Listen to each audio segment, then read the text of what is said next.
All right, folks, here we are. We've got it. We've got the wet sanding process started. I'm starting off with an 800 grit wet dry sandpaper. Now 800 is probably a little bit or more aggressive than you'd want to really start off with. However, like I said, I'm not a professional painter, so this paint job does have some flaws in it. You know, a little bit overspray and fanning and orange peel. Of course, we're going to try and get those out, try to get the DOI on the paint job a little bit higher than what it is right now. And for those of you that don't know, DOI stands for distinction of image. Sorry about that, I had a lapse in memory. So yeah, that's what we're starting off with. We're starting off with the 800, and we're going to try and get this wing here sorted out. Don't know how much of the car I'm going to get done tonight, but I'm going to press on, I guess, till I run out of paper.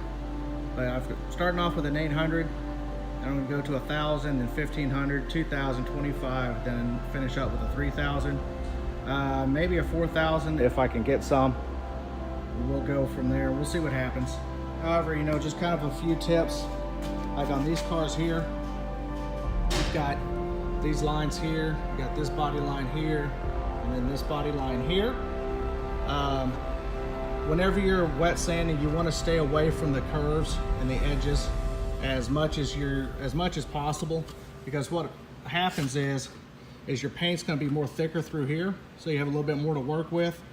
And then when you get to your curves and edges, what happens is it hits here and then it kind of flows down.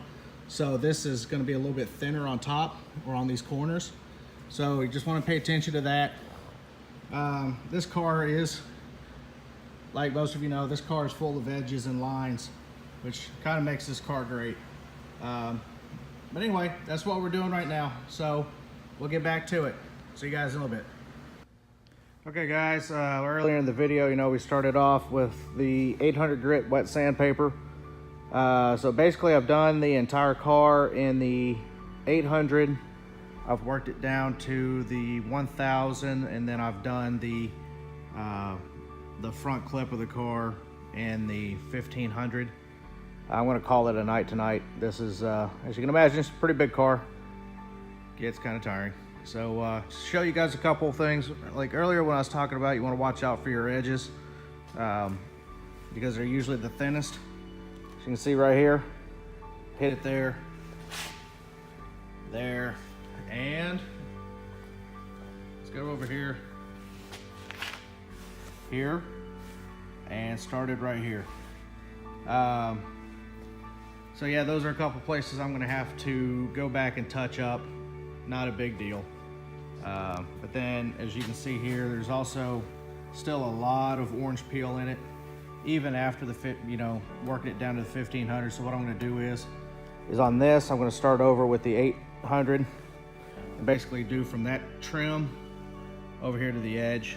Just do this entire side of the hood over with the 800 and work it back up to the 1,500. So I want to try and get as much of that orange peel out as I possibly can.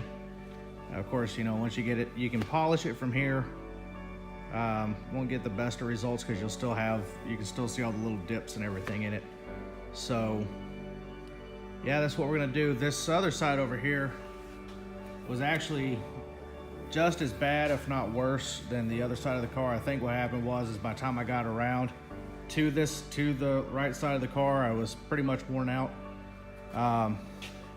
As you can see, I still got some here, but like I said, I want to stay away from the edges as much as possible. I'm gonna take this piece of trim off here, and yeah, we're gonna hit it again tomorrow, and hopefully I can get it outside and get it a good bath. So we'll see what happens. So, because it's gonna be cold again. It's gonna be like 29 degrees tomorrow.